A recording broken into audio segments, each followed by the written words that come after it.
mulai dari sini. Bismillahirrahmanirrahim. Kita mulai sama-sama dengan baca basmalah. Bismillahirrahmanirrahim. Materi kita tentang OCB, Organizational Citizenship Behavior. Organisasi kewarganegaraan perilaku. Jadi perilaku kewarganegaraan dalam berorganisasi.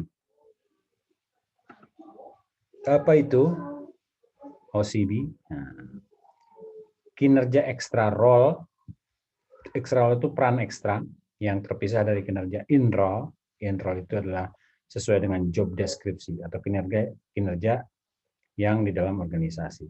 Kalau kita diberikan tugas hanya menjadi wali kelas, sekolah itu sebuah organisasi ya, menjadi wali kelas atau menjadi wakil kepala sekolah atau menjadi pembimbing pramuka misalkan, itu hanya in role-nya. Tapi ketika seorang mengerjakan sesuatu yang lebih daripada in role-nya menjadi extra role, maka itulah yang disebut dengan Organizational Citizenship Behavior atau OCB. Dilakukan atas dasar sukarela di luar deskripsi kerja yang telah ditetapkan dengan tujuan untuk meningkatkan kemajuan kinerja organisasi. Jadi bukan hanya mengerjakan yang wajib-wajibnya saja, tapi yang sunnah-sunnahnya pun dia kerjakan supaya menutup kemungkinan-kemungkinan kekosongan pekerjaan, gitu ya. Perilaku individual, OCB juga merupakan perilaku individual yang bersifat bebas, discretionary, ya, diskresi ya, bebas, yang tidak secara langsung dan eksplisit mendapat pengharapan dari sistem imbalan formal. Jadi tidak ada ketentuan dapat gaji atau dapat honor, itu tidak ada secara eksplisit. Secara keseluruhan mendorong keefektifan fungsi-fungsi organisasi. Nah, kemudian OCB juga perilaku tersebut tidak diharuskan oleh persyaratan peran atau deskripsi jabatan yang secara jelas dituntut berdasarkan kontrak dengan organisasi, melainkan sebagai pilihan personal. Saya menyebutnya di sini lillahi ta'ala. Jadi pilihan personal saja. Jadi kalau seandainya istri saya itu punya bayi, ya kan, kemudian dia juga harus memasak atau mencuci, maka saya sebagai ayahnya harus bekerja ekstra role. Misalkan ketika anaknya nangis, saya menggendong. Kemudian, apakah saya bisa menyusui? Bisa, pakai susu yang sudah dimasukkan ke dalam botol. Paham? Itu yang disebut dengan OCB. Tugas tambahan saya sebetulnya menyusui itu tugas ibu. Tapi karena ibunya lagi masak, maka saya juga menyusui. Tapi bukan pakai susu saya. Atau susu saya mah nggak adaan. Gitu. Lanjut. Itu ya. Paham ya apa itu OCB sampai situ? Pak. Ya, oke. Jadi extra job. Ya. Secara prinsip dan filosofi politik. Ya. OCB adalah kontribusi pekerja di atas dan lebih dari deskripsi kerja formal. OCB melibatkan beberapa perilaku seperti menolong orang lain, menjadi sukarelawan, volunteer untuk tugas-tugas ekstra, dengan tetap mematuhi seluruh ketentuan dan prosedur kerja. Ya, bukan berarti kalau itu bukan tugas kita, kemudian kita bantu asal-asalan berbuatnya, enggak. Tetapi tetap mengikuti prosedur kerja yang ada. Perilaku-perilaku ini menggambarkan nilai tambah karyawan dan merupakan salah satu bentuk perilaku prososial yang positif, konstruktif, dan bermakna membantu sebagai amal soleh. Kemudian yang ketiga, identitas perilaku organisasi, anggota organisasi dalam perilaku kewarganegaraan. Ya, maksudnya warga negara di sini adalah warga dari organisasi tersebut. Keberadaan OCB merupakan dampak dari keyakinan dan persepsi individu dalam organisasi terhadap pemenuhan hubungan perjanjian dan kontrak psikologis. Kontrak psikologis itu hubungan feeling, solidaritas. Kesian si anu sakit, maka saya kerjakan pekerjaannya. Nah, gitu ya. Kemudian yang keempat, perilaku ini muncul karena perasaan individu sebagai anggota organisasi yang merasa puas apabila dapat melakukan sesuatu yang lebih dari tuntutan organisasi pada dirinya. Nah, gitu ya. Jadi ketika Anda bisa mengerjakan sesuatu milik orang lain, itu ada kepuasan. Tapi bukan dalam rangka untuk menjatuhkan orang itu, tapi karena dia teman saya, maka saya kerjakan pekerjaannya. Nah, itulah yang dimaksud dengan prinsip-prinsip atau filosofi yang terkandung dalam organizational citizenship behavior. Lanjut. Indikator-indikatornya ada 5 indikator. 6. Yang pertama altruism, conscientiousness, civic virtue, sportsmanship, courtesy, dan loyalty. Ini 6 poin yang menjadi indikator OSIP. Apa itu altruism? Yaitu membantu orang lain untuk melakukan pekerjaan mereka. Membantu aja, sekedar membantu, gitu ya. Jadi kalau Anda seorang guru, kemudian ada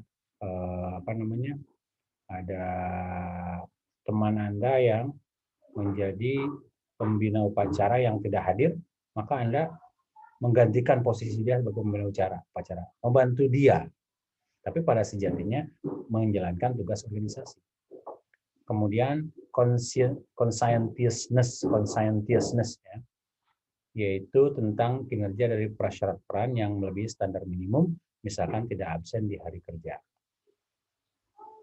Dia kerja tapi tidak mengisi absen. Nah, dia kerja tapi tidak dia masuk tapi tidak mengisi absen. Itu conscientiousness. Jadi standar minimumnya dia harusnya mengisi absen. Kalau orang tidak masuk kemudian dia tidak mengisi absen, nah itu namanya kan absen. Tapi dia hadir tapi sengaja tidak mengisi absen untuk kemudian bisa jadi dia mendapatkan hukuman walaupun dia bekerja. Nah, gitu. Ini conscientiousness. Civic virtue. Civic itu adalah civil, manusia. Sosial, virtue itulah kebaikan. Perilaku berpartisipasi dan menunjukkan kepedulian terhadap kelangsungan hidup organisasi. Ya, siapapun atau apapun pekerjaan yang kurang, maka dia isi sebagai bentuk rasa kebaikan sesama. Yang keempat, sportsmanship menunjukkan kesediaan untuk mentolerir kondisi, tidak mengurutkan tanpa mengeluh, ya, mentoleransi suatu keadaan dengan kita membantu, dengan kita bekerja, tidak menguntungkan tanpa mengeluh. Kondisi tidak menguntungkan itu ya, harusnya kita udah pulang nih jam 4, tapi ternyata ada pekerjaan yang belum selesai, akhirnya kita kerjakan pekerjaan itu sehingga kita mengolor, waktunya mengulur, tapi tidak pakai mengeluh. Ya. Courtesy. Court itu ini adalah pengadilan ya. Perilaku bersifat sopan dan sesuai aturan sehingga mencegah timbulnya konflik interpersonal. Kita nerima ketika ada orang lain yang bersikap kurang baik, ketika orang lain bersikap kurang sopan, akhirnya kita menghindari timbulnya konflik antar karyawan, tapi kita menutupi masalah itu sehingga masalah itu tidak muncul ke permukaan. Itulah courtesy. Jadi menghukum tidak nuntut, menghukum dengan hukuman yang sangat santuy, sopan, santuy. Loyalty yang terakhir adalah meletakkan organisasi di atas diri sendiri, mencegah dan menjaganya dari ancaman eksternal, serta mempromosikan reputasi organisasi. Nah, ini yang disebut dengan loyalty. Tadi loyalitas dalam salah satu unsur national wisdom ya, loyalitas. Nah, ini adalah indikator-indikator tentang organizational citizenship behavior yang terdiri dari altruism, conscientiousness, civic virtue, sportsmanship, courtesy, dan loyalty. Di sini bisa dipahami? Bisa. Alhamdulillah. Dibalikan lagi pada 21 karakter bertauhid. Tapi ini kontennya tentang konten filsafat pendidikan. Bagaimana OSIBI dengan Pancadharma itu dihubungkan melalui filsafat kampus bertauhid. Nah, kampus bertauhid itulah komunitas umat yang menjalankan produk dari masyarakat secara organisatoris dengan sistem ketauhidan di dalamnya. Di sini ada sistem, di sini ada nilai, di sini ada prosedur atau tahapan-tahapan. Nah, semuanya bergerak mulai dari input, proses hingga output menjadi satu kesatuan dalam proses pelaksanaan model 21 karakter bertauhid di kampus bertauhid. Ini efek nyatanya. Ya, OCB ini sebagai filosofi daripada nilai-nilai pendidikan. Demikian, ada pertanyaan? Silakan. Ngopi.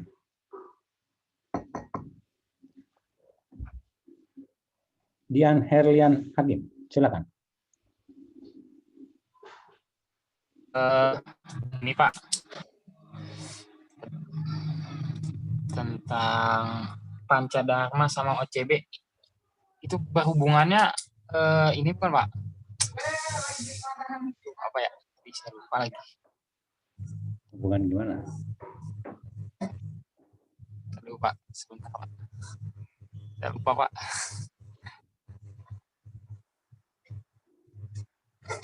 Sri. Nanya Sri. Ya Pak. Dian lagi nge-lag nih. Lupa dia. Ya tadi Pak. Sri masih belum paham sama dengan hubungannya OCB dan Pancadharma yang itu. Pancadharma. Ya, saya ulangi ya. Pancadharma itu Iya, 5. 5 nih Pancadharma. Yang pertama tentang pembelajaran, pendidikan ya. Yang kedua pengabdian pada masyarakat. Yang ketiga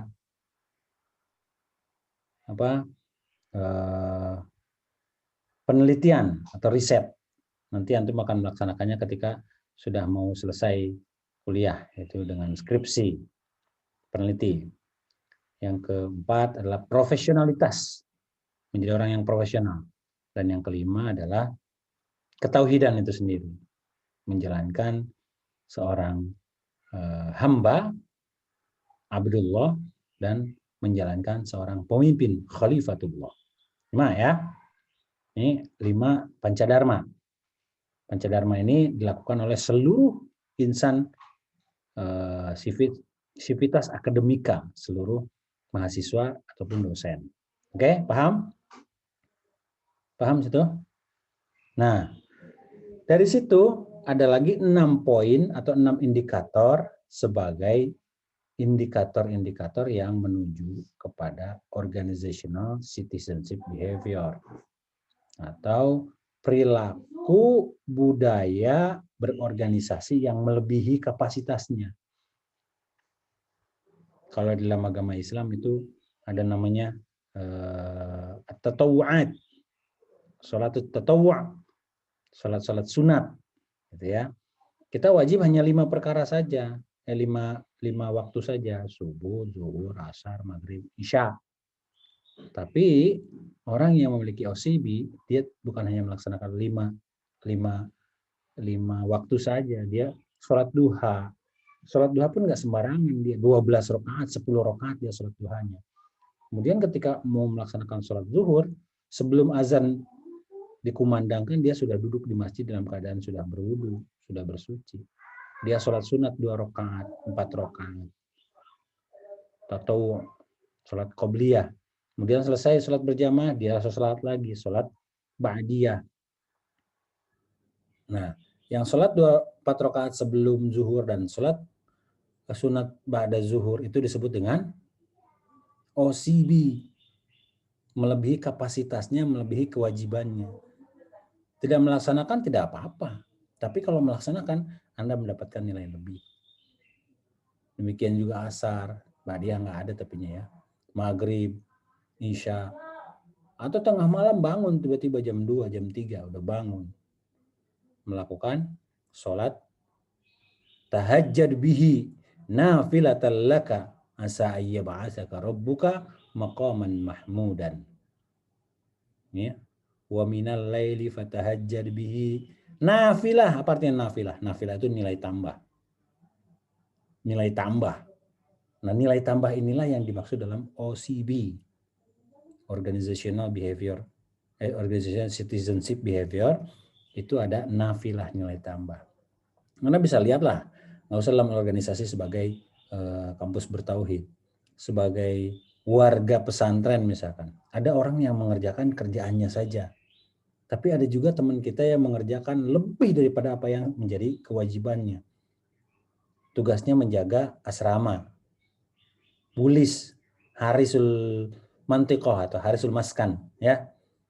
Tapi tidak hanya sekedar harisul maskan, dia membersihkan, dia sapu-sapu bagian depannya, dia mengutin sampah, dia rapikan jemuran-jemuran yang berserakan. Nah, itu nilai tambah, tidak hanya menjaga asrama, tapi juga dia membersihkan. Apakah membersihkan itu sebuah kewajiban seorang penjaga asrama? Tidak. Menjaga kebersihan itu tugas masing-masing, kan ada piket harian, ya.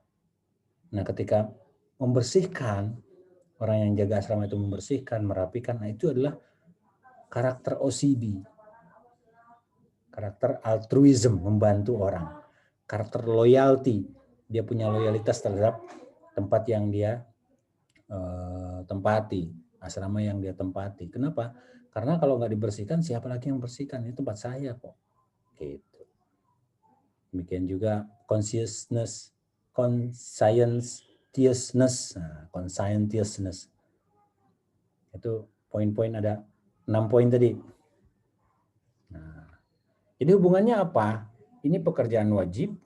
Kalau di kampus itu ada 5 dharma. Nah, dharma itu adalah kebaikan, ya. 5 kewajiban pancadharma. Ini adalah nilai-nilai OCB. Semuanya dikerekatkan melalui ketauhidan. Jadi bukan hanya sekedar bekerja untuk kepentingan institusi, untuk kepentingan organisasi, tidak. Tapi dengan OCB itu, kalau pakai tauhid, niatnya adalah untuk mengabdi kepada Allah, maka menjadilah nilai ibadah. Di situ yang menjadi filsafat pendidikannya. Jadi dia tidak melakukan untuk kepentingan dirinya, tidak melakukan untuk kepentingan organisasinya, tidak juga untuk kepentingan teman-temannya, walaupun berimbas pada organisasi, teman-teman, kepada institusi, tetapi sejatinya dia adalah pengabdian kepada Allah Subhanahu wa Ta'ala yang dinilai sebagai nilai ibadah, penghambaan, menghamba kepada Allah Subhanahu wa Ta'ala. Itulah nilai tauhidnya. Jadi kembali lagi pada ketauhidan. Kalau ngerti tentang apa itu tauhid, ngerti apa itu kampus bertauhid, maka akan ketemu di mana hubungannya antara Pancadharma dengan OCB. Demikian Teh Sri dan Akang Dian, Herlian Hakim. Yesata Noval, siapa yang noong situ? Menoong dari atas. Ada pertanyaan lain lagi? Tidak ada? Kalau misalkan Pak, maaf sebelumnya. Ya. Kalau misalkan tadi kan melampaui batas ya. Tapi di situnya menampilkan hal mudarat tuh kayak gimana Pak? Mana nggak jelas? Suaranya nggak jelas. Tadi kan OCB itu kalau melalui pandangan tauhidnya, pandangan agamanya, penyembahan diri kita pada Allah, Ya, penghambaan. Tapi kalau misalkan di situnya, di dalam situnya terdapat hal mudarat itu gimana Pak? Hal mudarat, madorot. Contohnya seperti apa? Gimana? Dicontohkan biar lebih jelas.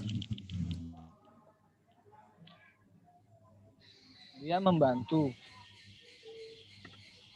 akan tetapi gimana ya? Ngomongnya bingung saya. Intinya dia mendapatkan dampak buruk di diri dia sendiri gitu Pak. Kalau saya paham maksudnya, pekerjaan aslinya ditinggalkan gitu ya, hanya untuk membantu pekerjaan orang lain gitu ya. Iya, yang Pak. Nggak gitu juga. Jadi nggak mungkin lah kita meninggalkan puasa Ramadan untuk mengejar puasa Syawal. Nggak mungkin kita mengerjakan sholat taraweh tapi nggak sholat isya. Pada intinya dia mengerjakan kewajibannya dia dulu. Kewajibannya dulu yang utama. Yang 3 dulu. Kalau di dalam kampus itu ada pembelajaran, ada penelitian, ada pengabdian pada masyarakat. 3 dulu itu wajib dilakukan. Itu wajib. kemudian tambah lagi dengan profesional, tambah lagi dengan ketauhidan. 5 ketauhidan itu ilmunya ya. 5 ini dikuasai, dipahami, baru setelah itu membantu orang. Gitu. Aslih nafsaka yasluh lakan nas. Diri dulu kita perbaiki, baru kita bantu orang. Nggak mungkin kita bantu orang kemudian diri kita menjadi porak-poranda. Itu jadi lilin nanti, membakar diri sendiri untuk menerangi orang lain. Jangan, nggak boleh. Tapi di dalam OCB ini kewajiban diri kita dulu yang utama kita lakukan. Tapi kadang-kadang kewajiban yang utama diri kita dilaksanakan juga bisa membantu orang lain. Sangat bisa membantu orang lain. Yang penting kewajiban kita yang utama dulu kita lakukan. Jadi salah ceritanya kalau kita melakukan yang punya orang lain kemudian punya diri kita tidak kita lakukan. Itu madorotnya luar biasa.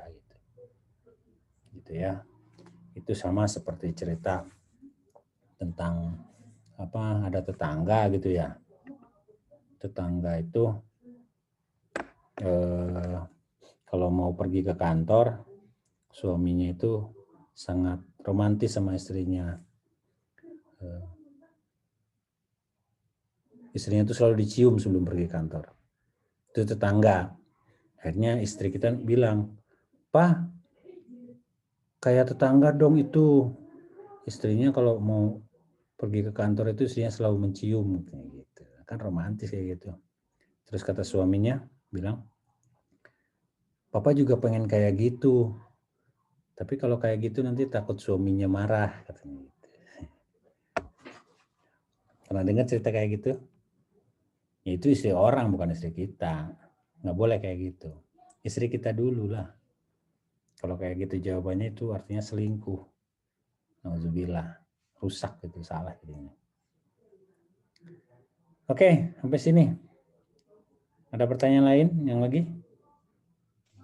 Maaf Pak, lagi. Ya, Tapi kan silakan. terkadang ada orang yang kekeh gitu dengan itu kan kemauan gue, kadang-kadang gitu sendiri gitu Pak. Terus gimana tuh Pak? Kemauan yang mana? Kayak tadi gitu, nolongin orang tapi suruh dia kewajiban diri sendiri baru orang lain gitu. Tapi kalau misalkan terserah gue ini kan kemauan gue gitu. Ya, secara kaidahnya juga salah. Secara kaidahnya juga salah. Kenapa? Karena dia belum melaksanakan kewajiban dia. Ada istilah yang mengatakan tentang libertiness, ya, tentang kebebasan. Hurriyatul mar'i mahdudatun bihurriyati ghairihi. Saya ulang ya. Hurriyatul mar'i mahdudatun bihurriyati ghairihi. Kebebasan seseorang itu terbatas. Jadi bebas itu tidak terbatas. Bebas itu adalah terbatas. Kebebasan seseorang itu terbatas oleh kebebasan orang lain. Anda boleh misalkan telanjang keluar. Bebas silahkan. Tapi di luar orang akan melihat tuh, kok ada orang gila gitu. Dibilang ya orang gila, gak pakai baju. Nah itu kan menjadi terganggu kebebasan orang. Silahkan melakukan apa yang Anda mau lakukan, tapi di sana juga ada orang lain yang ingin melakukan hal yang sama. Kecuali kalau orang itu ingin meminta pertolongan. Maka yang paling baik dan yang paling benar adalah lakukan dulu yang terbaik buat diri Anda. Setelah Anda selesai melakukannya, baru bantu orang lain. Wajib nomor 1 dulu lakukan untuk diri Anda sendiri. Apa kewajiban kita? Misalkan mengajar gitu ya. Kita ngajar dulu. Teman kita juga mau mengajar tapi dia sakit. Enggak kemudian kita membantu dia mengajar kemudian pelajaran kita tinggal. Enggak. Kita laksanakan dulu, ini kerjakan gini nanti setelah 5 menit saya datang lagi sini. Saya tunggu, saya tinggal kelas ini, saya akan bantu kelas sebelah. Benar ya? Tinggalkan 5 menit, ajar sebelah. Bla bla bla bla. Tunggu 10 menit saya akan kembali. Saya akan mengajar setelah saya selesaikan kelas yang samping, balik lagi. Jadi gitu clear. Tidak ada yang ditinggalkan. Semuanya ada ukurannya. Disitulah yang disebut dengan apa tadi? Di dalam nilai apa? Dalam nilai itu sportsmanship, ya, menunjukkan kesediaan untuk mentolerir, nah, gitu. Mentolerir nih saya tunjukkan nih. Jadi ada satu kondisi yang dia harus menyatakan toleransi. Nah ini sportsmanship. Mentolerir kondisi tidak menguntungkan tanpa mengeluh. Ada kondisi yang tidak menguntungkan tanpa mengeluh, kemudian kita bisa mentolerirnya. Memang betul seperti yang dikatakan, tapi ini kan kemauan saya gitu. Ya silakan aja, tapi kewajiban itu jangan ditinggalin juga dong. Anda boleh puasa dari pagi sampai sore, tapi jangan meninggalkan sholat dong. Kan gitu. Jadi sholat jalan, puasa jalan. Semuanya jalan. Itu kira-kira. Ini yang sportsmanship. Sportman itu artinya sportif. Ya, sportif. Jangan gara-gara gini, adilnya gini. Jangan gara-gara orang bersalah, kita fokus pada kesalahan orang. Tapi kita juga harus menjadi bagian daripada pembela kebenaran. Artinya gini, contohnya. Ketika ada nggak nih kondisi kayak gini? Ketika orang lain handsball, main bola nih, ingat kan? Main bola orang lain handsball, terus kita melihat, kita kan protes pada wasitnya. Wasit, itu handsball tuh, gitu ya? Karena bola sudah masuk. Handsball tuh, free kick, gitu kan? Kartu kuning atau gimana? Itu satu hal. Tapi ketika kita bersalah, ketika bola itu mengenai tangan kita, pernah nggak kita mengatakan pada wasit, "Sit, saya handsball." Ada nggak kayak gitu? Sportsmanship tuh, contohnya kayak gitu. Nggak ada. Kenapa? Karena kita fokus pada kesalahan orang, jarang pada kesalahan diri sendiri. Nah, itu contohnya kayak gitu. Jadi yang paling inti, tugas utamanya dulu kerjakan, setelah tugas utama dikerjakan, baru tugas orang lain dikerjakan. Ini sebentar lagi selesai nih. Tinggal kurang dari 1 menit. Tapi pembelajaran kita tentang sportsman, tentang OCB bisa kita pahami ya. Oke. Tidak ada lagi pertanyaan? Terima kasih Pak. Ya, sama-sama. Ada pertanyaan lagi? Tidak ada? Baik, kalau tidak ada pertanyaan, kita tutup saja sampai di sini. Subhanakallahumma wa bihamdika asyhadu an la ilaha illa anta astaghfiruka wa atubu ilaik. Nanti filenya saya kirim ya ke grup ya. Wallahu yaqulul haq wa huwa yahdis sabil. Assalamualaikum warahmatullahi wabarakatuh. Assalamualaikum.